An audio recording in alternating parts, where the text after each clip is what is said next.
জামাত নির্বাচনকে বিলম্বিত করতে পিআর পদ্ধতির বাণী আওড়াচ্ছে মেজর অবসরপ্রাপ্ত হাফিজ।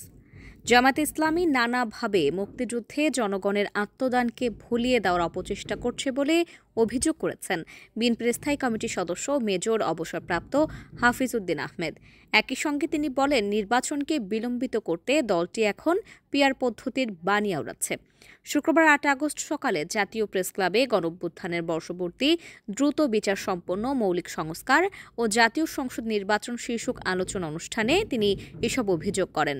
মেজর হাফিজ বলেন, দেশের মানুষ পিআর পদ্ধতি বোঝে না, বিদ্যমান ব্যবস্থাতেই জাতীয় নির্বাচন হওয়া জরুরি। জামাতের নানা কথা শুনে জনগণ অবাক হচ্ছে বলেও জানান তিনি। আসন্ন জাতীয় নির্বাচন নিয়ে শঙ্কা প্রকাশ করে তিনি বলেন, ১ বছরেও ন্যূনতম সংস্কার না হওয়া এই পুলিশ বাহিনীকে দিয়ে শান্তিপূর্ণ নির্বাচন হওয়া নিয়ে শঙ্কা আছে। পাশাপাশি ভারতে বসে শেখ হাসিনা নির্বাচনের আগে দেশ অস্থিতিশীল করতে নানা কূটচালের পরিকল্পনা করেছে জানিয়ে জনগণকে সজাগ থাকার আহ্বান জানান বিএনপির এই জ্যেষ্ঠ নেতা।